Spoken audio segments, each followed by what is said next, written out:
I'd like to know if there's anyone in the room who does not know who Larry Sabato is and a little bit about him. If so, raise your hand. All right, I saw one hand back there, so I'm going to go ahead and give the introduction. Otherwise, we'd skip.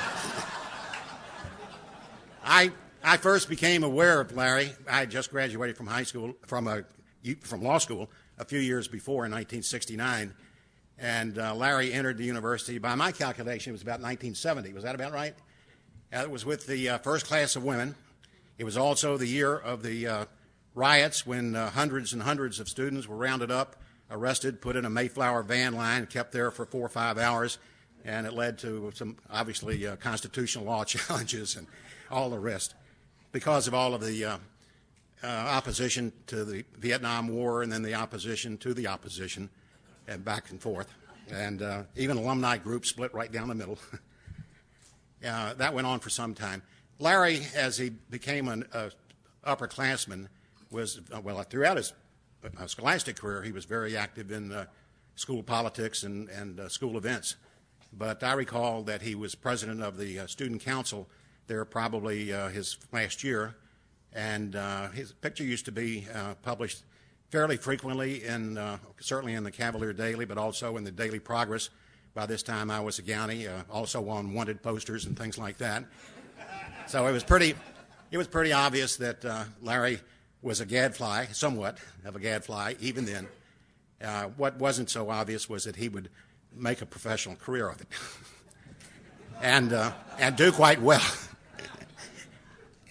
as a prognosticator and now as a professor.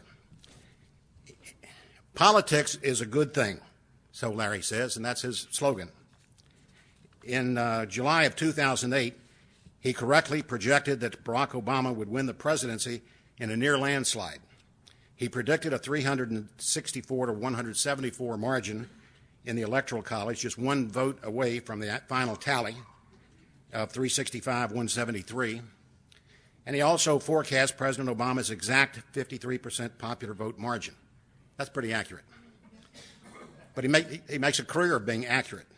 In addition, he accurately predicted 98% of Senate, House, and Governor winners in 2006, 2008, and 2010, by far the best in the business. In 2006, Larry was named the most accurate prognosticator by an unusual combination of news organizations, including Fox News, MSNBC, CNBC, and Pew's Project for Excellence in Journalism. At home, both in the classroom and the television studio, Larry bridges the gap between the ivory tower and the real world of politics. He's the author of 24 books and countless essays on politics, including the well-known Feeding Frenzy, A More Perfect Constitution, and The Year of Obama. His latest project is an upcoming book on the 2010 midterm elections entitled Pendulum Swing. And I asked Larry, and he gave me permission to mention this as well. Some months ago, he issued a challenge grant to university friends and alumni, saying that he would match dollar for dollar all contributions to the Center for Political Studies. That's his department, the department he founded. And there's a maximum put on it for his safety, but it's a very high maximum. But Larry has the reputation of being among the leaders, if not the person in first place among faculty of all time for his own personal contributions to the university. That's the kind of person that he is, and it's a pleasure to introduce him and present him to you this morning. Larry?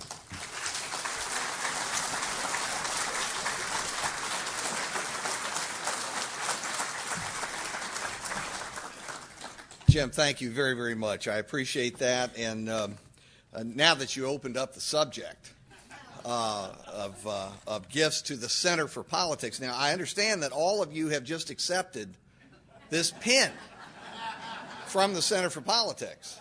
I think you all got one. If you didn't, raise your hands and raise your hand. Oh, we got some others here. I've got Jeff and Tim and so on. Let's go. We want every person to get one of these. Now, by accepting the pin, you've agreed to give more than $100 a year, and I mean, it can be a lot more. But it's a minimum $100 a year. Now, how can I insists that that's true because we have the fine print in the pin. See, nobody ever looks at the fine print. They don't discover that until later, and we will sue you. We will sue you for the money.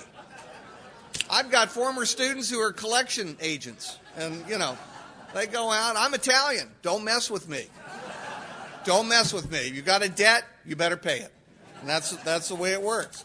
Okay, I think I've done enough promo on that to go on. But anyway, I'm glad to see you all. As always, I've done this for, I guess 20 years. I don't know, for this particular group. And I'm always glad to see so many loyal alumni from the University of Virginia. And just for you, my assistant back there, Tim Robinson, has worked in various anti-Virginia tech jokes into the presentation, so you can enjoy all that.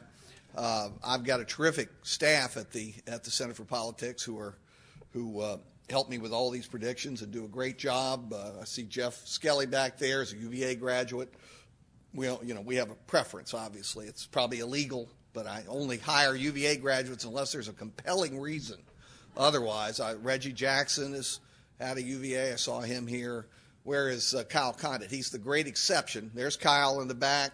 He's from Ohio, and I have to have a guy from Ohio, my friend from Canton, Ohio, because it's such a key swing state. So we made a great exception for Kyle. He's from Ohio University, and I got to admit the Bobcats did a lot better than we did. So we give credit to the Bobcats and to Kyle for a great job, along with Jeff on the crystal ball. Well, look, we got a little election coming up. I don't know if you've noticed. There's always an election. Let's be honest. I'm grateful for that. Keeps me busy. Keeps me in trouble rather than out of trouble. And you're absolutely right. Nothing's changed since the early 1970s, or actually earlier than that. But a lot of people ask me, how do you come up with these predictions? And we have election models, and we have all kinds of tools that we use, and all the usual things like polling data. But we have some secrets, and this being family, we're all University of Virginia people, one way or another. Either you were lucky enough to go here, or you married in. One way or the other. You're connected, and we're family, and I trust you. So I'm gonna disclose something that I hardly ever disclose. The real way that we project elections is using this. I don't know. I hope all of you had that when you were younger, because it's a great little thing. And I know what you really want to hear. And I'm going to get to the conclusion first, in case some of you have to leave early. Will Barack Obama be reelected? Ask again later.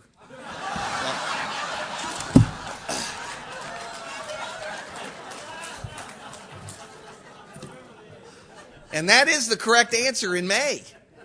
That is the correct answer in May. There's no way, all these people get on TV and project this and project that. Hey, take a coin out of your pocket and flip it. You got a 50-50 chance of being right, okay? That's what those predictions are worth. There's no way anybody could know, because no one knows what the next few months of economic statistics are going to look like. No one knows what the international situation is going to look like. No one knows a lot of things that will directly affect the election. Now, I'm going to give you some suggestions about this, that, or the other, but I'm not going to make a precise prediction in May. We issue our predictions when the data permit us to do it, starting in midsummer and going through post-Labor Day. By post-Labor Day, whether somebody is clearly ahead or whether it's going to be, a nail-biter like 2000. And even, then, I remember giving a presentation here 1 week before the 2000 election. We were over in Wilson Hall, and there was a packed house, and everybody just wanted to know one thing. And I got up and I said, we've looked at everything that's available to us, and I think it's going to be too close to call, and it will all come down to Florida. And they booed me. Well, what? And the newspaper made a big thing about the crystal ball was cracked. Well, it was too close to call, and it all came down to Florida. I'm sorry, I had no idea whether those 537 votes were real or not. You can only know what you know, and it's better to tell people what you don't know. So that's what I'm going to do. I'm going to tell you what I know and tell you what I don't know. Whatever predictions I make today, will be written in a very special way. And I have the tool for it. And here it is. Because whatever you say on an Etch-a-Sketch, it's just like Pravda used to be in the Soviet Union. You can erase it. And there's no history. It's not like a computer. They can dig your old emails out of, the hard drive. But this is my preferred computer, the Etch-a-Sketch. By the way, I want to say the president of Ohio Art, which makes Etch-a-Sketch, is a big contributor to the Center for Politics. And that is why I promote Etch-a-Sketch wherever I go. Okay? He gives a heck of a lot more than $100 a year to those who were considering giving the absolute minimum. Okay, let's talk about the election. I know this group pretty well. You skew heavily to the Republican Party. I'm sure that comes as a great shock to those of you who know one another. Your party, and I am completely independent. I usually vote for Thomas Jefferson. I plan to do that again this year. He's never disappointed me. I feel good about it. And I challenge most of you to really say you feel good when you come out of the polling places the way things have been going with negative advertising and all that. But I can tell you this, the Republican Party had the weakest lineup of candidates I can remember a major party having when you have a reasonable chance of winning the presidency. I mean, it's really stunning who didn't run. You would think that anybody who wanted to be president or had a modicum of ambition would run in a year when you had a 50-50 chance of winning. But all of the big shots stayed out. Chris Christie, the biggest of the big shots in lots of different ways. But he would have been fun. My God, I would have paid him to get in. The incredible things he says all the time. There's a wonderful new video out, by the way. If you haven't seen it, you need to see it. He and Cory Booker got together and played off one another about politics, and it's just hilarious. It was released last night. And there it is right now. Somebody's making, I hear the noise right here. That's Governor Christie calling, and he's encouraging me to show it, but I'm not going to do it. So Chris Christie didn't run. Jeb Bush didn't run. So many of the major Mitch Daniels from Indiana, governor of Indiana. I think he would have made an excellent nominee had he run and gotten the nomination. He's a good example of what you don't have today. You don't have people like that jumping in because they don't want their private lives examined proctoscopically, and that's what you have to endure. I think that's the right word for this crowd. I'm there with you. Don't worry about it. I'm right there with you. But Mitch Daniels divorced years ago. He and his wife divorced, and the wife went out to California, and she married some other guy. And sure enough, it didn't work out. She divorced him. She moved back to Indiana and remarried Mitch Daniels. Hey, compared to Newt Gingrich, that's a love story. I mean, that could have sold politically. That would have sold. I think it would have been an excellent story. But, they didn't. They just didn't. Well, I'm glad you're enjoying this so much, really. It means a lot to me at this stage of my life. Okay. So, all these people didn't run, and I've forgotten half of them now because Bobby Jindal didn't run, and Paul Ryan didn't run, and so on. These people we'll see in 2016 if Romney loses. They'll all be in there when it's an open presidency. I think they calculated that they didn't want to run against an incumbent, but you never know. That's how Bill Clinton got to be president. All the other big shot Democrats, Mario Cuomo and Dick Gephardt and Bill Bradley, none of them wanted to run. And Bill Clinton said, hey, I'll step up to the plate. You never can tell what might happen. That's how he got to be president. That's how he got the nomination, virtually unopposed, really. There was nobody else strong running for the nomination. So you take your chances and you run when you can. It's always a mistake to overcalculate when you're going to run for president. But in any event, the Republicans did the logical thing. There was only one candidate in that field. Apologies to those of you who supported others. It's your right as an American to support a loser. But they would have lost badly. I mean, maybe you didn't care. Maybe you were supporting a principle of yours. That's great. But Newt Gingrich and Rick Santorum and Herman Cain and, on and on, I have fortunately forgotten some of them, they were disasters. They would have produced Barry Goldwater's 38% of the vote. If that's what you wanted, that's what you were going to get with those candidates. The Republicans figured out there was only one possible nominee who could compete in November. You may not be crazy about him. You may, have doubts about this or doubts about that. Fine.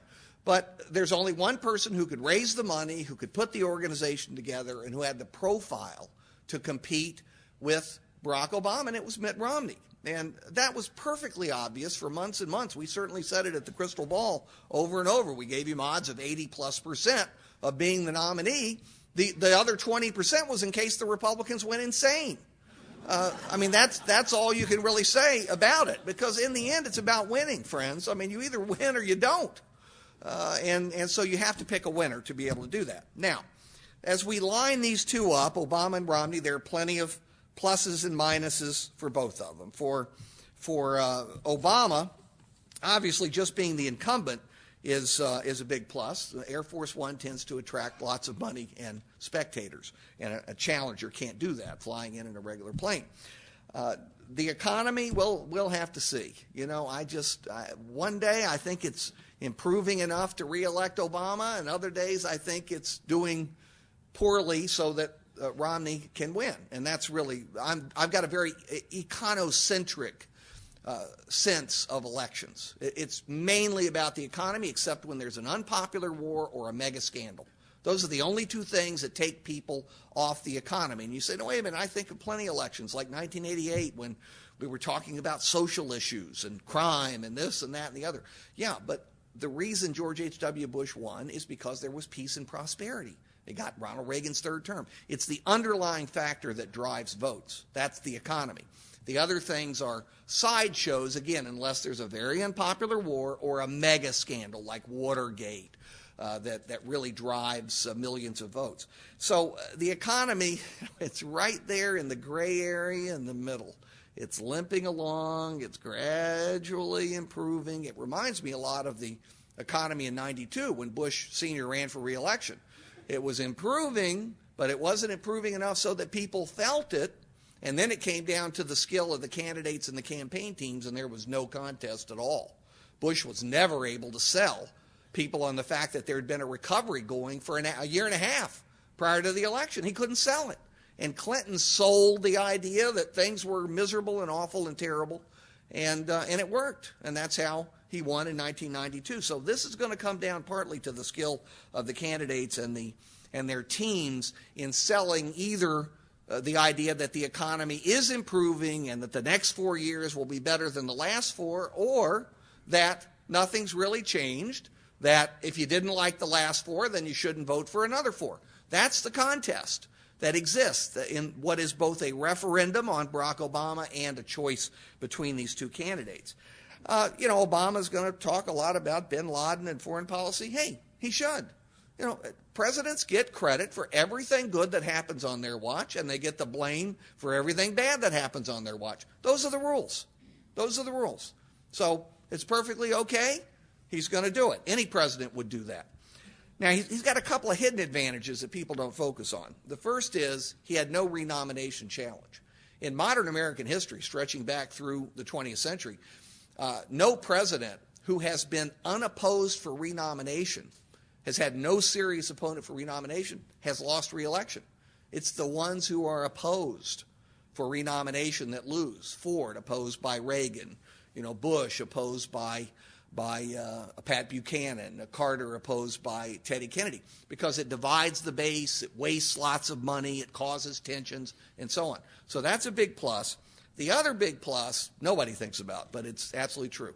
Go through the 20th century and this piece of the 21st, and you'll see that only one time did a party control the White House for just 4 years, just one term, Jimmy Carter. That's it. In every other case, when an incumbent lost, Taft and Hoover and all the rest, the party controlled the White House for 2, 3, 4 plus terms. See, there's a natural inclination to have a majority coalition deteriorate, for people to yearn for change over time. But 4 years, that's a short period of time. It gives an incumbent the chance to say, hey, I am the change. I just got in. You don't want to go back to what you had just 4 years ago. Hi, George W. Bush. That's where he comes into it. And it can work. Again, depends on the skill of the candidate and the campaign teams. Now, there are plenty of minuses for Obama. He's a polarizing president, third one in a row. Clinton, Bush, and now Obama. Is it because they're polarizing that we are so polarized? Partly, but it's partly also us. It's the way we view politics. It's our times. It's these divisive social issues. There are loads of reasons why we have such deep polarization. Polarization, as I was talking about this morning, produces an electorate with 2 or 3% undecided. Some of the polls have it down to 2 or 3% undecided because most people already know for whom they're going to vote. That's often true when an incumbent is involved, and it's particularly true in polarized times. We'll see what happens with the economy. To me, it seems like a yo-yo economy. It's incredible, isn't it, that it could come down to luck as to whether we're moving up on the roller coaster in September and October or moving down on the roller coaster in September and October. And nobody controls it. Nobody. The Federal Reserve doesn't control it. They try, but they don't. It's bigger than anybody in any institution. So you just don't know. You have to sit there and watch and see what actually happens. And there are other minuses. I thought the fact that Michelle Obama gave the commencement address at Virginia Tech was a giant negative. That will subtract loads of votes. It doesn't show any taste. All right, that's your first one, Tim. I don't know. Yeah, that was moderate laughter. It's moderate. We'll see how it compares to the others. Okay, now Romney. This is what's interesting. The Republican base, they're a piece of work, to be quite honest about it. So is the Democratic base, but I didn't see them much this year because there was no contest. But they've got their list. The activists have their list of subjects and topics, and they make people check off the list, and everybody's got to be perfect on everything. And I've never listened to more whining about a candidate than I listened to concerning Mitt Romney. I mean, the guy couldn't put his socks on right, for some of these people. But he actually has a good profile for November in a year when the economy clearly is dominating, and it's going to continue to dominate. It's going to continue to dominate, no matter how much people talk about gay marriage or something that happens abroad. This is an election about the economy. It's obvious to everybody. And we're going to get back on that track. Every time we get off the track, we're going to get right back on that track. And there you have a guy with a business background. And he has successes and failures, and the Democrats are going to point up Bain Capital, and he's going to point up the successes and the Olympics and so on. But he's got a track record in business that he can sell. I understand the economy. I've worked in the private sector, unlike Barack Obama. I know how to fix this economy. Whether he does or doesn't, most people have no clue how a $14 trillion economy works, and they're going to go, well, yeah, okay, he's worth $250 million. He must have done something right, So that's what they're going to say, and that fits the electorate. He also has state experience rather than federal experience. He's not responsible for anything that's happened in Washington, D.C. He wanted to be responsible. He ran against Ted Kennedy. He was lucky he lost that Senate race. He's only had gubernatorial experience. So that's a plus in this particular year. Just like Obama, he has a very solid organization. And here's the surprise. I think when you add up the super PACs surrounding Romney, in addition to what Romney's going to raise, they're going to actually about equal what the Democrats are spending, what President Obama spent. Remember, he outspent McCain more than 2-1 in 2008. Not this year. It's not 2008 anymore. That's something I keep saying. It's not 2008 anymore. In so many ways, things have changed. And the money situation proves it. And by the way, that's a principle of American politics. Mobilization begets counter-mobilization. It's been true throughout our history. That is one of the great things about a two-party system. It encourages counter-mobilization. When one side does well, the other side learns from their mistakes, and they tend to do well moving into the future. So it's a self-restoring system. Healthcare, we'll see what happens. It's being exaggerated, just like gay marriage. It is not going to be the alpha and the omega of this election, no matter what the Supreme Court rules in June. And I cannot read the mind of Anthony Kennedy. Have no clue what he's going to do. I don't know what he's going to have for breakfast that morning. So we'll all find out together.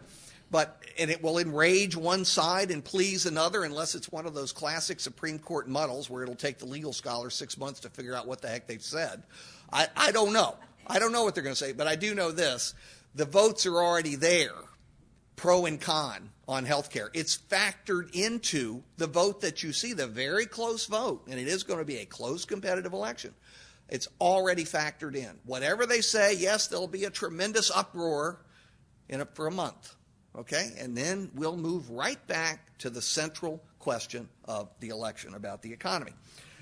Really, for Romney is so lucky to be running now rather than in 2008. He was lucky he lost that nomination because Barack Obama in 2008, given the unpopularity of the Iraq War, the unpopularity of George W. Bush, and the economic collapse, it was the easiest thing in the world to be the Democratic nominee. Hillary Clinton would have won. Any major Democrat would have won in 2008.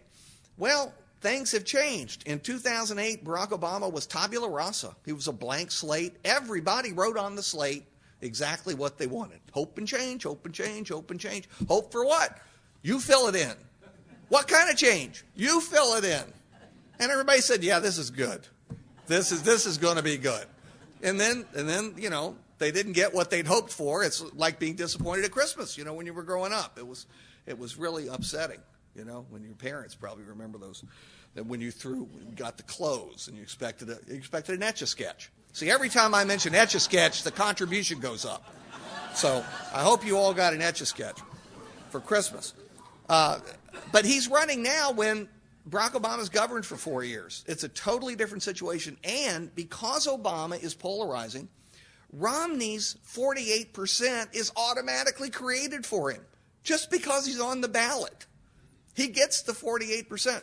I've rarely seen a consolidation of the other party, the out-of-power parties vote the way I've seen this session. Look at how much negative stuff was said about Mitt Romney during the primaries. Would you believe that the contest has been over just for a few weeks? He's already at 90%. 90% of Republicans are going to vote for Mitt Romney at this level. It could go higher than that by November. They didn't consolidate because they love Mitt Romney. They consolidated because they hate Barack Obama. So Barack Obama has consolidated the 48% that Mitt Romney has. Now, can he get the extra 2 or 3% that he needs? We'll all find out together. Now, Romney has plenty of problems, too. He has a robotic persona. I don't think there's any question, although I think Obama is Cool Hand Luke. You know, there's a coldness to both of them, frankly. I thought maybe together they could provide a solution, political solution to global warming. You know, they can, but I find them both kind of frosty myself. I mean, they are not the people that I would want to be stranded on a desert island with, to be perfectly honest. You know, Bill Clinton maybe. Well, there'd have to be somebody else there to keep him happy. But Bill Clinton would be fun, you know, when he wasn't otherwise occupied.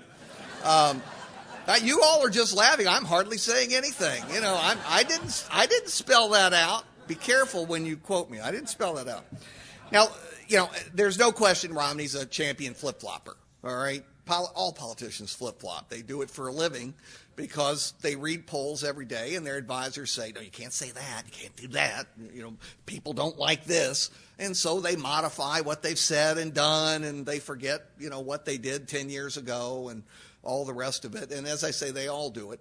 But he's really got a record of it. And it's because he ran in Massachusetts for the U.S. Senate and then for governor. And you cannot be a credible candidate in Massachusetts and be conservative on social issues. Just doesn't happen. Well, when he ran for the Republican nomination, he had to reverse all those social issue positions. But the problem is videotape. It lasts forever. And so it's going to be there for him, and that should be a problem. Mormonism, I keep going back and forth about how much of a problem it's really going to be. Jeff back there did a piece on Mormonism. We all think of John F. Kennedy and Catholicism. The difference is in 1960, you had close to a quarter of the electorate being Catholic. That's a heck of a base, and Kennedy got 80% of it, which was, he needed every vote in there to get elected, but he got 80% of it. The problem for Romney is Mormons are 2% instead of 25% or 23%. They're 2%. So you can get 95% of the Mormons, but it really doesn't help you all that much electorally, and there's no question that many evangelicals do not like Mormons. I've had plenty of comments made to me personally about that. People will come up to you and start telling you about these doctrinal disputes that I really don't care about, but I've listened, and they're very severe. But in any event, it's a problem, though I think in the end they will vote for him. And even if they don't, they're concentrated in states for the most part. Maybe Iowa's an exception, but for the most part, they're concentrated in states where a Republican would win 60+% anyway. So maybe Romney gets 58%. He still gets 100% of the electors from that particular state. So I don't really think that it makes all that much of a difference. So again, we're going to follow the economy and see what happens there. There also could be October surprises of various varieties. You never know what's going to happen with Iran, and you never know what the public reaction would be to a military confrontation with Iran. Probably started through Israel, and then we'd provide the air cover, and of course we'd be blamed every bit as much as Israel, if not more. It would dramatically increase gas prices, but would we feel that before November? It depends on when this began, if in fact it does begin. We hope it doesn't before November. We hope it doesn't for lots of different reasons, but you never know about that. You mentioned the economy. You never know about that. You never know about scandal. Scandals have to directly affect the candidate. It can't be the GSA is interesting and typical in some respects, but it does not get to the heart of anything. It simply reinforces Republican votes against Obama. It's just red meat for the base. The Secret Service. I mean, and I have to be careful there. I've had students go to the Secret Service. They've done a terrific job. I've always admired. I know a lot of the key Secret Service people, run into them one place or another. I admire the way they wrestle presidential attackers to the ground, and now I see where they got their wrestling practice.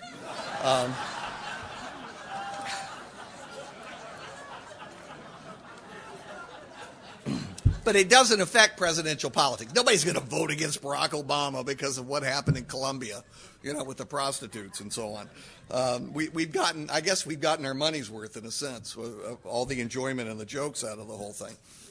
They're unexpected surprises. There are expected surprises and unexpected surprises. For all we know, the black curtains around the rotunda columns could finally come down in October. I mean, that might affect something. I thought I'd mention that because I'm tired of looking at them. But I don't think that'll have much effect on the election.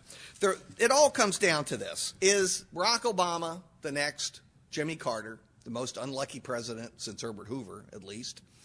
Or is he the next Bill Clinton? His two Democratic predecessors, Bill Clinton, Sonny Bill, very lucky.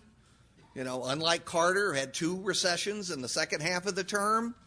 Bill gets his bad economy over in the first half of his first term, right? So that he can say, look, it's my policies, even though it was really the election of a Republican Congress that caused him to compromise on the budget deficit and crime and welfare and all these things that he then touted to prove he was a new Democrat in 1996. But that's good politics. That's the mark of a skilled politician. Clinton even timed to sex scandals for non-election years.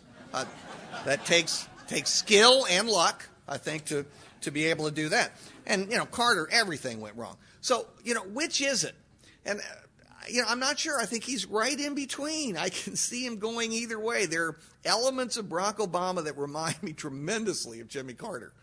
And yet there are also the elements of luck that remind me of Bill Clinton, and a lot of it is just plain dumb luck. Anybody who's been around politics long enough knows that that's the case.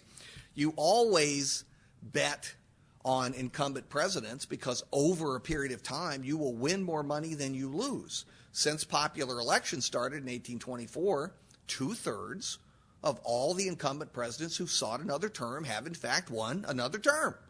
All right? Now, half of them have won in landslides. This absolutely will not be a landslide. It's going to be a close competitive election.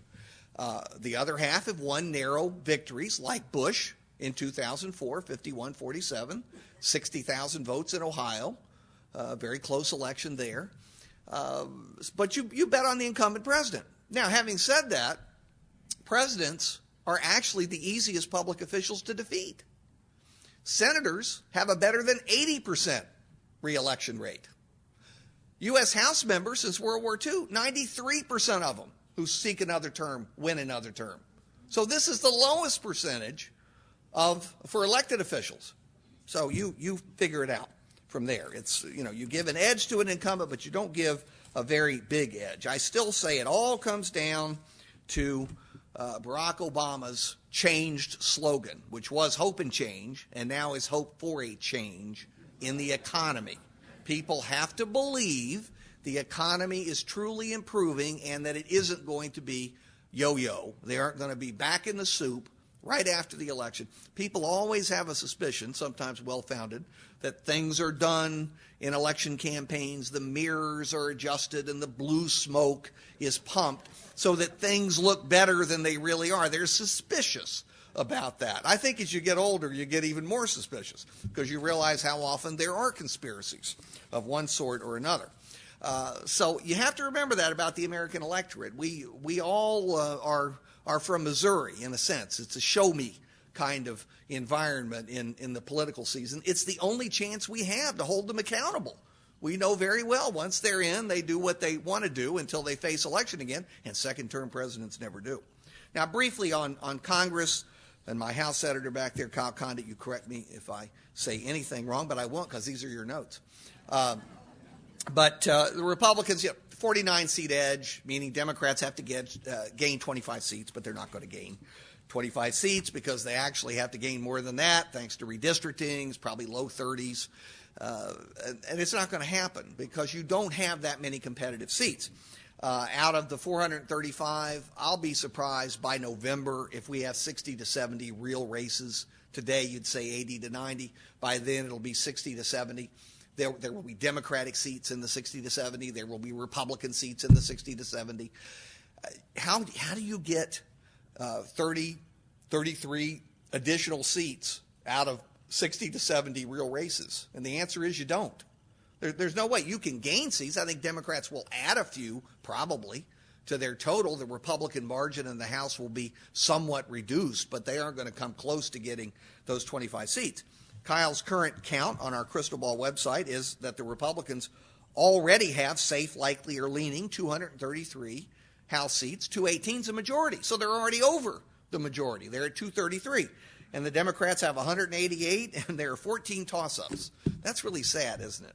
In May, in the entire country, we find 14 toss-ups out of 435. That is the degree of competition, thanks to the politicians who have they've done a lousy job at almost everything else. There's a reason why they're at 13%. Congress is approval level. We're at 9%. 13% really is their family and immediate friends, on their Vonage cell phone circle. That's it. They've done a lousy job at everything but drawing their districts. They're really, really good at that because it's so important that we eliminate the old system about the people selecting the representatives. Now we have the right way. The representatives pick their voters. That's the way it should be. That's the way it should be. It's so much more orderly, don't you think? So they're all going to get reelected, and I know you're thrilled about that. What about the Senate? It's really close, which tells you in the end whether it's 51-49 one way or the other or 50-50. The Senate specializes in talk and gridlock anyway. Well, that's what you're going to get, talk and gridlock. Nobody's going to get anything done with a 51-49 majority or 50-50 with a tie broken by the vice president. And it's going to be close like that. Maybe it'll go to 52-48. But it's so close, nothing's going to be done, particularly. And that's what you can expect. And the Democrats, picked up a seat in Maine, and the Republicans have picked up probably North Dakota, and I think Nebraska, particularly after the primary last night, which nominated Deb Fischer. She's well positioned to take that seat from the Democrats.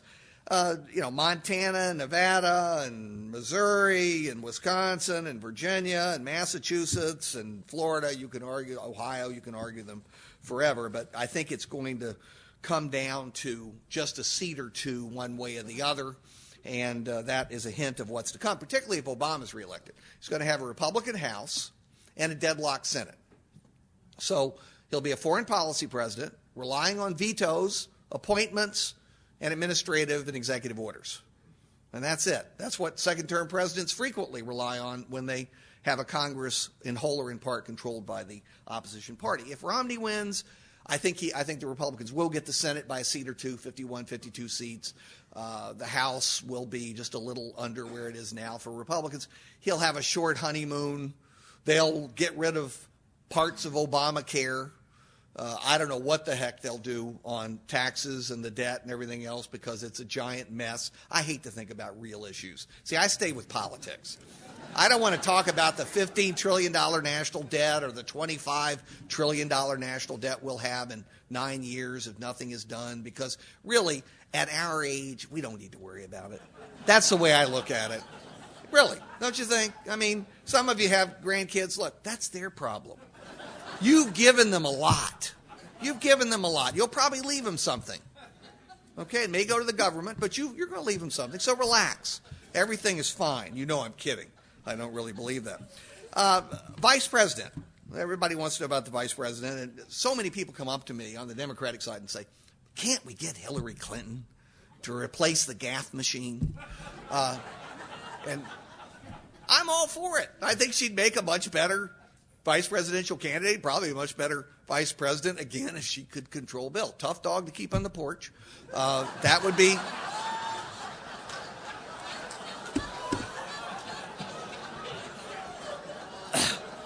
I keep joking about him because you keep laughing, and I say, well, I've figured this audience out, so I'm just going to keep coming up with the Bill Clinton jokes to make you happy.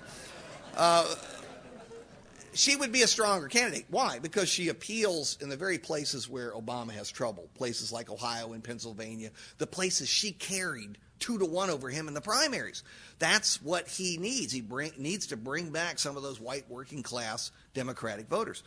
Well, she's not going to get it because in the modern era, you just don't drop a vice presidential candidate. It's more trouble than it's worth. The press would question it endlessly. It would go on forever. And you actually have to have the acquiescence of the incumbent vice president to step aside. He has to agree to suffer in silence. Suffer in silence? Joe Biden? So that's the end of that. Now, who will Romney pick? Months ago, the crystal ball picked Rob Portman as our number one choice in our top tier. We have 23 candidates in 4 tiers. Our number one choice, Senator Rob Portman from Ohio. I know my friend here from Ohio agrees. And yes, partly it was Kyle. He insisted that we pick somebody from Ohio. But why Rob Portman? My guess is the vast majority of you haven't heard of him, and that's it exactly. He is the polar opposite of her. Oh, come on. You know who her is. 4 years ago, you haven't forgotten that. That's the key. You want to pick somebody who immediately passes the test of, can this person be president on day one if a disaster occurs? There's no way she could pass that test. Sorry. I know she saw Russia from her porch. Okay? She was a disaster. And if you don't accept that by now, you never will. She was a disaster. She hurt McCain. She's been a disaster for the Republican Party ever since. She's still meddling here, there, and everywhere, resigning her own governorship. I'm not getting back into it, but I'll tell you this. Rob Portman, U.S. trade rep, brings foreign policy in, budget director, federal budget director, very good member of the House, now a member of the Senate, respected by both sides of the aisle, considered very, very competent. He's deeply conservative, very competent. He checks all the boxes, and he's one of the few people that I can find in the country who will not overshadow Mitt Romney. That's important. Chris Christie, come on. I mean, he'd be in the headlines every other day. I mean, you'd forget who was running for president. So he fits well. And their theory of this election is it is Barack Obama or someone else. The someone else on the ballot is Mitt Romney. The lower the profile you keep while presenting an alternative, the lower the profile, the better the chance of winning. They want to keep it on track to be a referendum about Barack Obama. They don't want it to turn into a choice. So Portman fits that theory perfectly. Perfectly. Plus, he really would. If you don't think he's qualified, you don't think anybody's qualified. I mean, he has done all the things that you should do to be prepared, if anybody really can be prepared, to be president. Now, some of you will argue for Marco Rubio. Fine, I understand the Hispanic argument, though I don't know that a Cuban American really has that much influence on a Mexican American or a Guatemalan American or whatever. 29 electoral votes in Florida would be very nice for Romney, no question about it, if he can deliver. He's only been in the Senate a year and a half. You've got the novelty again. You've got the potential for vetting to uncover certain things that may be a problem. Bobby Jindal's getting a lot of talk now. It's possible, although Louisiana is an automatic red state. You don't gain anything in electoral terms, but you would get a competent vice president. Paul Ryan, too controversial. Run for president. You bring all that budget stuff in, and people are going to start screaming and yelling about Social Security and Medicare. It's a big risk to do something like that. Jeb Bush doesn't want to run. He's going to run for president at some point. You have other... and this is their term, not mine. This is the Romney campaign's internal term. You have other boring white guys available besides Rob Portman. Okay, that's what they say privately. They're looking for a boring white guy. And there are loads of them in the Republican Party. One of my favorites is Tim Pawlenty. We just had him down here. He ran for president. He didn't do particularly well. He actually has a great sense of humor. I've mentioned this before to this group. I remember seeing him at the Republican convention 4 years ago, and he was number 2 on McCain's list after Lieberman. He wanted Lieberman to be VP, and he was sold on Palin. But the guy who was in position to get it was Tim Pawlenty, and he lost out to Palin, and he pulled me over and he said I was one chromosome away from being vice president. And, we've got Bob McDonald. Problem with Bob McDonald here in our state is he's not boring anymore because of transvaginal ultrasounds. And, if you want to have 2 or 3 weeks of discussion about social issues, just pick Bob McDonald. I mean, and he knows it. Believe me, they understand the situation. And there are tons of people. We've got them on our website. People always say, oh, what about Condoleezza Rice? She'd be great. Here's the problem. She's pro-choice on abortion. You want to blow up the Republican convention? Pick Condoleezza Rice. I mean, literally, you would have a walkout of a third plus of the delegates. How'd you like to start the general election that way? There are certain realities that you cannot avoid in politics. That's just the way it is. You may like it. You may dislike it. That's reality in politics. There are other people we're not even thinking about. We found a great one at the Crystal Ball. This guy, he's a Washington outsider, which is really in. He's beloved by conservatives. You got to have that in the Republican Party. He's as telegenic as you get. He's already famous. You wouldn't have to spend a lot of money to get people to know him. He brings youthful fervor to the ticket.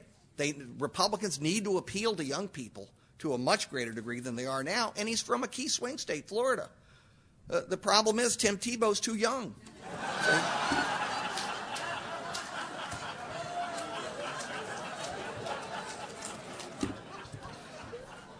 The electoral map as we see it right now, you've got 247 electoral votes for Obama, solid or leaning. Some are shaky. If the economy slips back because of Europe's recession and other things that are going on, just look to Wisconsin, Michigan, where Romney has roots, and Pennsylvania. If the campaigns are putting the candidates in there in the fall and airing a lot of ads in those 3 states, that will give you a strong hint as to which way things are going. Now, that's in the 247. And, Pennsylvania has 20, and Michigan has 16, and Wisconsin has 10. A Democrat really can't win without those 3 states. So they're all critical to Obama's future, and he has weaknesses in all 3 of them, though I'd have to say right now they're leaning to him slightly. Romney's 206 are solid. Arizona, the Obama people talk about, I don't see it happening at all. I also take North Carolina and Indiana away from Obama. He carried both of those last time. I think both of them will go to Romney this year. Missouri was tight as a tick, narrowly, 10,000 votes for McCain. This time it's going to go heavily for Romney. So those are 3 states right there that I think you automatically put in the Republican column. And there are 7 swing states. They're super swing states. They're going to determine the election. They have 85 electoral votes. You have them in every region of the country. It's where the election mainly will be fought. Out west, Nevada and Colorado. In the Midwest, Iowa and Ohio. In the Northeast, just little New Hampshire. It's the only competitive part of the Northeast anymore. In the Mid-Atlantic, of course, Virginia. Who can believe Virginia is a swing state? But it is. It's really close here. And Florida. And those are the states that will determine the election. The good news, if you live in those states, is you're going to be in the center of the universe. You're going to be in the middle of everything. The bad news is you're going to see every negative ad produced about 1,000 times. And if you don't live there, consider yourself lucky because you won't see the heavily, heavily negative campaign. Well, I always tell people, and it's early, it's May, things can change, and he who lives by the crystal ball ends up eating ground glass. So I'm going to stop here. I always save a lot of time for your questions because you're assertive. This is a very assertive group of Wahoos and Wahoo-related people. So I'm going to spend the rest of the time taking your questions. What have you got for me? Yes, ma'am. Thank you.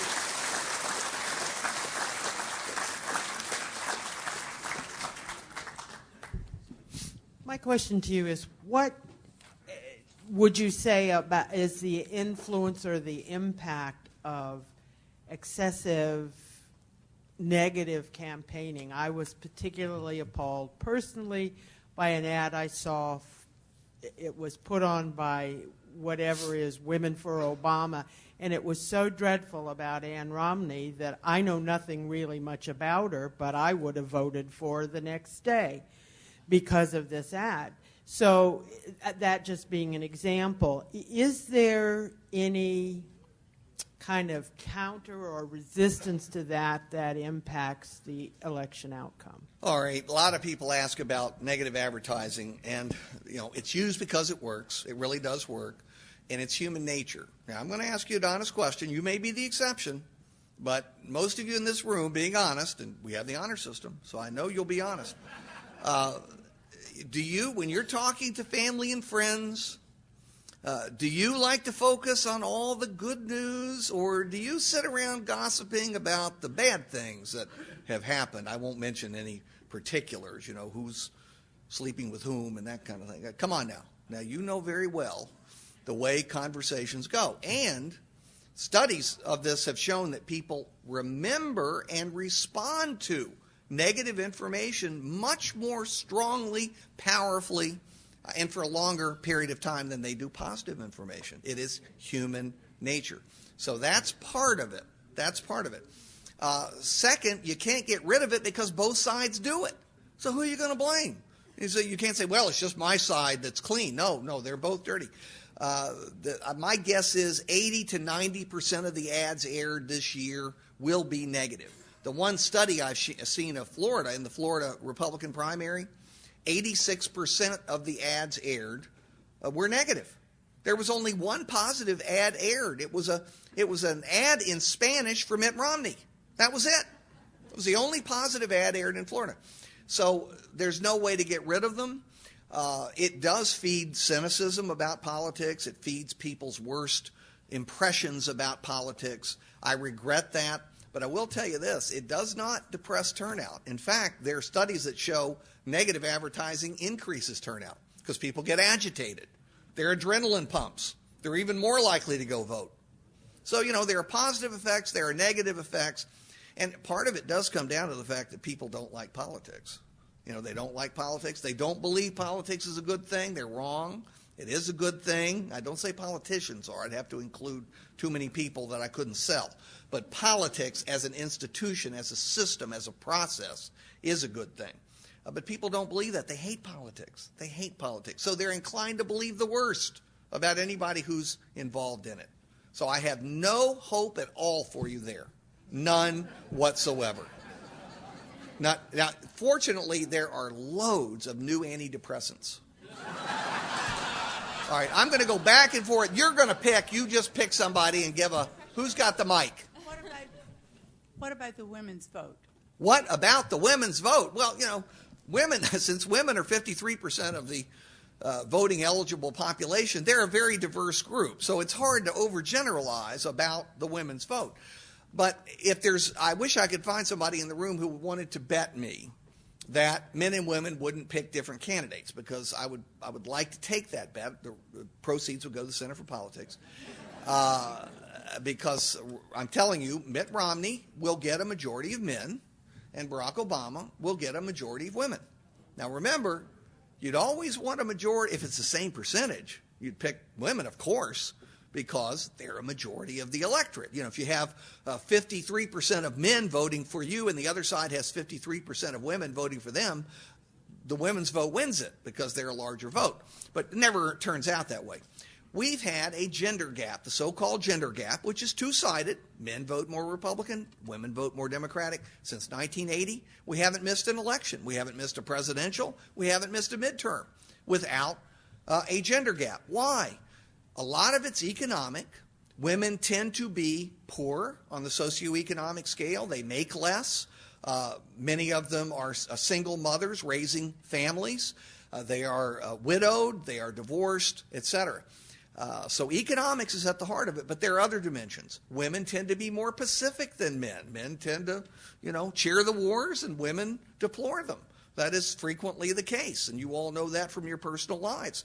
Social issues, they tend to be more liberal on those key social issues, abortion, gay rights, and the other things. Environment, they tend to be much more pro-environmental than men do. So it's just fundamental. Here, I'm going to summarize it for you, and probably it's the first time you've ever heard anybody say this. I want you to remember it. Men and women are very different. That's what a university education is all about. Trying to introduce people to new concepts that they've never considered before. She's going to pick. She's picking you have to pick her, give her some money, do whatever you need to do. Yes, sir. Could you talk a little bit about super PACs and where do you see them going? Away? No, I do not see them going away. They're going to increase in number tremendously. They're going to be used not just for presidential elections. You're going to have super PACs established for individual U.S. House races. We've already started. Why? Because you can give an unlimited amount of money of any sort, individual, corporation, union. If it's a certain type of super PAC, the lawyers know how to do it. And you can hide your identity. You can give through an intermediary group, Americans for America. And that's the only thing listed on the campaign disclosure form. Well, who are Americans for America? Probably, I hope all of us are. But somebody gave, $10 million, and you can't find out unless they boast about it, and some of them do. So this is a very disturbing development. Look, I'm not in favor of most of the campaign finance regulation because it doesn't work. It just doesn't work for lots of reasons, mostly related to the First Amendment. But what I am in favor of in the Internet age, and I can't imagine anybody arguing with this, 100% disclosure instantaneously within 24 hours. There is no reason in the world why we couldn't have instantaneous disclosure by everything and everybody spending in the political system. And in the end, it's up to the press and public to evaluate where the money's coming from and where it's going and why. And then we factor that into our vote. Nobody's going to help us in any other respect. There is no way to stop the flow of money in a democracy. It just cuts the channel around the dam you've placed in front of it. That's part of the cost of the First Amendment, or maybe it's one of the glories of the First Amendment, depending on your point of view, but it's there. It's a reality. You have to accept it. But the super PAC disturbs me because it's hidden money. Hidden money is dangerous money. Sunshine is the best disinfectant, maybe the only disinfectant outside the legal system in politics. That didn't even involve Bill Clinton. Thank you. moving into the technology of voting, has Where are there, you? I can't see you. down here under Oh, there you this are. hat. Okay. Moving to the technology of voting, has there been any study as to the probable accuracy of the vote being recorded, being acknowledged once we leave the polling booth? Yes, there have been many studies of it, especially after the 2000 election. Despite continuing suspicions, there is no giant conspiracy to steal votes through the companies that make the voting machines. In fact, I would argue, and there's plenty of evidence to support my argument, that voting today is far more highly accurate in tallying than it ever has been before. You know, when you use paper ballots, first of all, they are subject to the greatest threat of fraud. And second, just the tallying errors. Look what happened in Iowa, in the Iowa caucus compared to other states that had more advanced forms of voting. Apologies to those from Iowa, but you really screwed it up this year. There with the, we didn't know who won. Yes, it was a very close race, but it went on for weeks. And, did Romney win? Did Santorum win? And we still don't really know who won. There are all kinds of questions about the ballots and whether some of them disappeared or not. So, look, no system is perfect. No system is perfect. Every system is potentially subject to fraud, which is why you have to pay very close attention to what's going on. And it's okay to ask those questions, but they really have been answered, and I don't think there's any giant conspiracy to steal votes, at least on through the machines. There are plenty of other schemes to produce votes that are questionable, but that isn't one of them. She's got the mic. You've got to convince her. Yes. In an election that's as close as you say this one is, what, if any, is the effect of the news media? All right. Well, when I say it's close, I mean 52-48 or closer. Last time wasn't a landslide. Landslide definition is 55% plus of the two-party vote. It wasn't. It was of the two-party vote, it was probably about 53.3, something like that. It wasn't close to being a landslide. But this is going to be, the definition of a close election is 52-48. Once you subtract out the minor party candidates, you're going to have Gary Johnson from New Mexico, former governor of New Mexico, two-term Republican who ran for the nomination on the unusual platform of drug legalization. Wrong party. That would have gotten more votes on the Democratic side, I think, than the Republican side. That was a joke, by the way. And in any event, Gary Johnson's going to get some votes. And remember Ralph Nader. Ralph Nader got a tiny number of votes nationally, but elected George W. Bush. He cost Gore not just Florida, but New Hampshire. Either of those states would have elected Gore. And Nader clearly made the difference. It wasn't even a close call. So Gary Johnson draws disproportionately from Republicans. Libertarians do. What's his name? Ron Paul. I'm trying to forget him. Ron Paul was the Libertarian candidate in 1988. He got 0.5%. In a close election, 0.5% can be the election. Now, I'm avoiding your question, which was about the media, and doing that on purpose. But look, here's my view of the media. Again, I look at it from the long view. We are so much luckier today than we ever have been before because of diversity in the media. Now, many of you grew up at the very same time I did, and we had 3 networks with 3 anchors from the very same background who reported about the same 5 or 6 stories in just about the same order every single night. That was the extent of the diversity. Of course, you had more newspapers back then, and they had more reporters. They did, I think, a more thorough job because they had the ability to do it. But you didn't have the kind of diversity you have today. If you're conservative, you got Fox News. If you're liberal, you have everything else. No. You have... Although I have to say, there are distinctions. CBS has done a very good job of becoming more balanced. They really have. They deserve credit for that. ABC is actually as or more liberal than MSNBC. And I record all these news shows. I'm a sick person. I mean, I go through them all. I try to see what's being told to people because it affects what they do. But you also have the internet. We have the internet.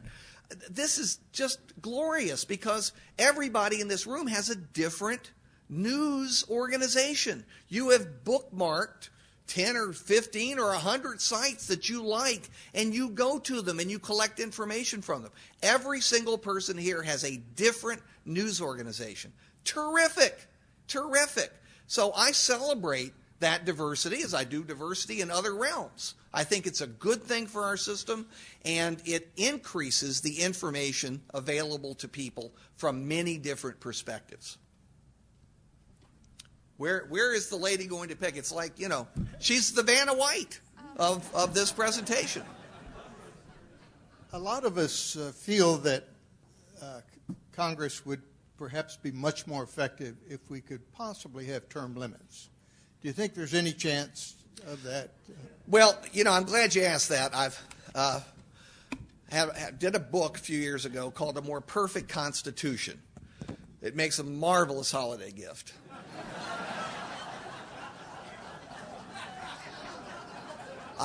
For many years, I've said we ought to start gift giving at Memorial Day, which is just right around the corner, so you won't forget.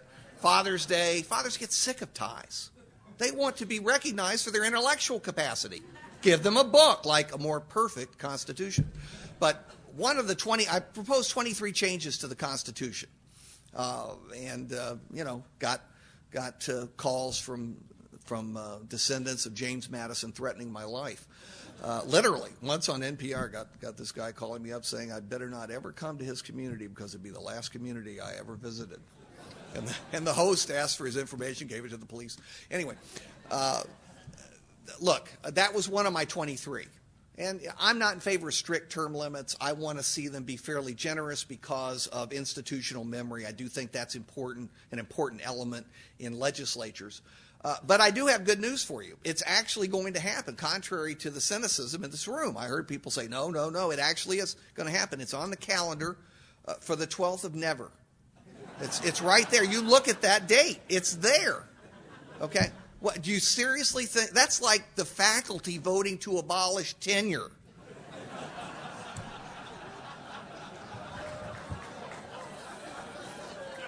And let me just state for the record that I think it's a great institution. Tenure, that is a great institution. Now, if you want to abolish it, go ahead, as long as it's a grandfather clause. We're going to get personal about it. I'm just kidding, though. All right, man, who have you selected next in the lottery? This is tremendous. Okay. You see on the television where they talk about the unemployment. And the Democrats always will bring up that the unemployment is getting better. It's down to 8.1%. But at the same time, depending on which news channel you listen to, they will say, well, we've taken 400,000 people off of the books because they don't even bother to look for a job anymore. How come the Republican side doesn't really ballyhoo that up to say, hey, the real figure is 10.1%? Sure. Well, for one thing, they don't want to embarrass the new graduates of Virginia Tech. I mean, they can't help it. What can they do, really? You have to have some sympathy. You really do. We all know the old joke, and I've used it many times, of, how can you, why do graduates of Virginia Tech put their diplomas on the backs of their pickup trucks, and of course so they can park in handicap spaces.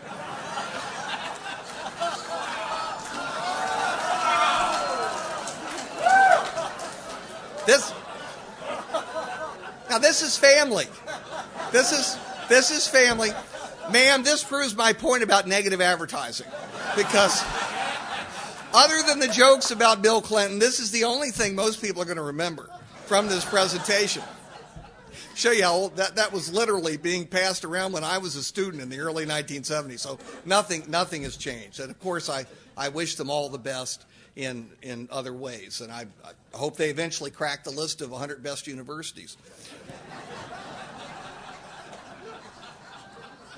Tim, I've used every one of the jokes that you had on that list. Now are you happy? He gave me a whole list. I said I'd try to use some of them. I've checked off 100%. What the heck did you ask me? Oh, you asked me about unemployment. You actually partly answered the question yourself. You knew about the fact that hundreds of thousands of people have been essentially purged from the rolls because they've gotten discouraged. How did you learn about that? I suspect that you watch Fox News or Fox Business and CNBC often has that in their roll of stories and so on. So you have picked news organizations that will give you that information, and frankly, they're news organizations that probably reflect your partisan identification, just as Democrats in this room probably have picked, NBC and MSNBC and Current TV and the places that reinforce your party ID. That's part of our system today. So the information is out there. The question is always, are people receptive to the information? If they're not receptive, they often don't remember it even if they hear it, because it conflicts with their personal viewpoint, their political prism, which is internal and may be connected really to their genetic code. There's research today in political science that suggests that people are genetically predisposed toward one party or the other. I'm going to let you guess which characteristics predispose people to one party or the other. I'm not getting into that. But there are political scientists and geneticists who've worked together and think that there are certain places on the genetic code that may well predispose people toward one of the two major parties. So that's just the way we are as human beings, and until we have advanced genetic engineering, it isn't going to change. And we'll all be dead. Well, maybe some of you will still be alive. All right, you got to get some people on the other ends here. They're upset that they're not being picked. Okay. Why do presidential elections seem to be so close, and why support for the two parties seem to be so evenly divided? Seems to be, maybe to the exclusion of a third party. You just saw a great example of this in the near collapse of Americans Elect. I don't know how many of you have followed this, but Americans Elect was backed by Peter Ackerman's millions, and he put a ton of money into it. They're already absolutely on the ballot in 27 states. They're pre-filed in a total of, I think, 35. They could have gotten on all 50 states. What were they trying to do? They were trying to nominate via internet, having millions of people participate in the nominating process, a Democrat for president, a Republican for vice president, or vice versa. They wanted a bipartisan, moderate centrist ticket to challenge the liberal Democrats and the conservative Republicans, right? Well, it just collapsed. Why? Because hardly anybody participated. They certainly advertised it enough. They got the word out. It's just that people are polarized. They have made a choice, and partisan identification is a stronger part of most of us than we admit. I always laugh when I see Gallup polls. Gallup is famous for this. They love to exaggerate the number of independents. In fact, their most current numbers suggest that there are more independents than there are either Democrats or Republicans. It's in the upper 30s. Laughable, ridiculous. They are hidden partisans, people who say they're independent. I'm sure there are a few exceptions out here, because there are, in fact, 6 to 8% of Americans are real, hardcore independents. But that means 92 to 94% of Americans have a Democratic or Republican partisan identity. And in that 6 to 8% independents are Greens and Libertarians and Hottentots and Vegetarian Party members. And, so, we're talking about the vast majority of Americans have picked a party, and it matters to them. And even those independent hidden partisans end up voting about as regularly for their hidden party as the people who openly profess to be Democrats or Republicans. That's the reason. It's as always, it comes down to the people. It's our choice. We have chosen, for whatever combination of reasons, to be Democrats and Republicans. Part of it's our pragmatism, and we're a very pragmatic people. It's been part of the genius of America. And that pragmatism says, why should I throw my vote away? Either the Democrat is going to win or the Republican is going to win. And I can make a point, or I can pick a president. People choose to pick a president rather than make a point. That's what it comes down to. What else do we have? I think we've got time for one or two more, and we haven't gotten the people over here. Yes, sir. Yes. What do you anticipate the size of the vote to be, and how will that affect the election? The size of the vote will certainly hit 130 million, somewhere around there. It will be somewhere in the neighborhood of 60% of those age 18 and above. It was 62 to 63 in both 2004 and 2008. I don't know if we'll hit that peak. It was the highest turnout since the 1968 presidential election, which was a pretty wild one, as many of us remember. We may or may not hit that 62, 63 peak. I doubt we'll go much above that. We could go to 60, 59, but it will still be a lot better than it was in 1996 and 2000, when it was either 49 or 50. And also 1988 was 50. 50%, 49%, and 50%. The only exception was Perot brought in 55% in 1992. So we went way above even the Perot election, the Perot-Clinton-Bush election of 1992. So that's where it will be. And you ask me what effect it will have. It depends on which 130 million turn out. In 2008, it was a strongly Democratic-leaning electorate. Republicans were discouraged because of Bush and Iraq, and they didn't like McCain and the economic collapse. So you had much larger numbers of Democrats show up than Republicans. This year, I've been following the enthusiasm measures that many polling agencies do.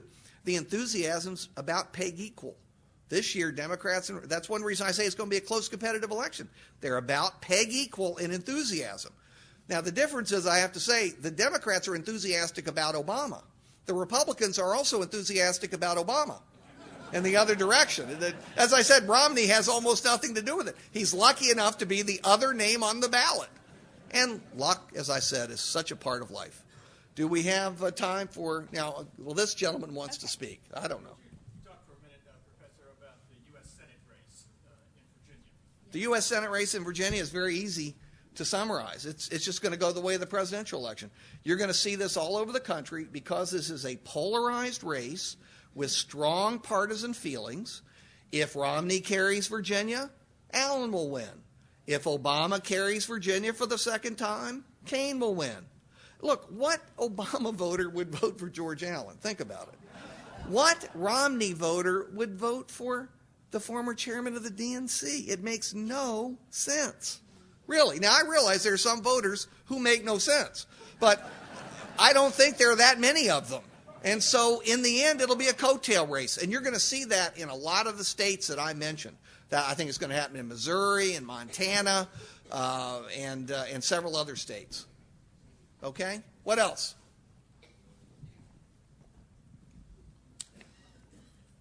The election in November, of course, is 6 months away. We have a very key election coming up in 3 weeks, which is maybe a bellwether of where the country's headed. Would you comment on the recall election of Governor Walker? Are you from Wisconsin? I was there last year. Oh, well, you know. Visitors count. You know, you spent money, I hope. They were happy to have you. Look, it's close. I'm just giving you a gut feeling because the Democrat was just nominated, Tom Barrett, the very same guy ran against Walker a year and a half ago. We're into the second election of the same candidates for a year and a half because of the recall. My gut is that Walker will win. The incumbent governor will win. Why? Because, first of all, he hasn't lost any of the coalition, really, that elected him. They supported the changes that he made on collective bargaining and so on. Second, I've noticed, I have been to Wisconsin, and like you, and I didn't spend much money, but I was there. And there's a little hesitation, as there should be, about recall. And by the way, I had this with Schwarzenegger. A lot of you were thrilled about Schwarzenegger. I thought it was a horrible idea, not just because of Schwarzenegger, who turned out pretty much the way I expected, but also because of the idea of recall. This is no way to run a republic. The terms are short enough as it is. We understand this, right, at our collective ages. 4 years flies by. So you mean now anytime a governor makes a controversial decision or becomes unpopular for whatever reason, we're going to have a recall election? You're going to have another election in a year and a half after the original election? No wonder nothing can get done. And it's again, increasingly paralyzing and polarizing. It was in the Schwarzenegger case. It is now in the Walker case. Maybe I'm speaking as a Virginian. We don't like recall, and we don't have it. We don't like referendum and initiative, and we don't have it. We believe in a modicum of democracy, but we don't want to go too far. And that's, it's worked out reasonably well, depending on the year and the circumstances. But I would guess that Walker would win. I think it'll be a close competitive election. I wouldn't be shocked if it were about the same percentages you saw last time. It was 52 to 47 with one for somebody else. I wouldn't be surprised if it turned out almost exactly the same way. How dumb. I mean, they've been in turmoil now for months and months now. Walker should have done it differently. He went in like a bull in a china shop, and he generated a lot of this. My guess is privately he wished he had done it a little bit differently. Could have achieved the same policy objectives without causing quite this much turmoil. But I just think it's a dumb idea. I don't like recall. You've got impeachment, and you've got the legal process if somebody's a crook. That's enough. That's enough. Okay, I think we have one more quick question, All right. but then it's time for lunch. I just wanted to follow up on. Where are you? I'm. Oh, there you are. Okay. On an earlier question about the voting, I understand that absentee voting is no longer encouraged unless you absolutely have to because of the reasons it was originated for. That there is a lot of fraud with absentee. Is that correct? No, actually, I would say the contrary. I've looked at those studies, and I've looked at absentee balloting for years. Again, you always have to be aware of the possibility of fraud, and one fraudulent ballot is one too many. But overall, no, I disagree. Our system is cleaner today than it has ever been. The reason we have so much absentee and early voting is because people want it. It increases convenience.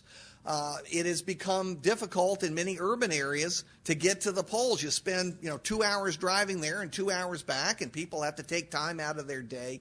I strongly support early voting and absentee voting, though I always tell people, do not vote before you absolutely have to, even if you have an absentee or early vote. Why? Well, do you write a review of a play after 2 acts when there are 4 acts in the play? Don't you think you might miss something? Yeah, I mean, really important things come up sometimes in the last few weeks. So if you've got an absentee ballot, hold it until the deadline. Vote it at the end so you can take into account as much of the campaign as possible. But, I really want to combat that idea that our system is shot through with fraud and that everybody's a crook and so on. Look, I've worked in politics my entire life. I told you I was sick, from age 7 on. And I will put politics up against any one of your professions, any of your professions. You don't get as much public scrutiny or spotlight from the press as politicians do. It actually encourages many of them to be more careful than people in other fields who are not watched. So we need to combat this corrosive cynicism that causes people to conclude that our system is rotten. It is not rotten. It is, as Winston Churchill allegedly said and probably didn't, we have the worst possible system except for all the others. And on that note, wahoo wah. Thank you. Oh, there you are. You stuck up behind me. Nice to see you. Thank you. Come away. Larry, on behalf of everyone present in this room, I want to thank you for yet another wonderful presentation. A little entertainment in there as well, and I even learned a few different hokey jokes. All right, I want to present you with a gift, and if this turns out to be a pen, which it appears to be sure you read the fine print. That's great. Well said from the lawyer. All right.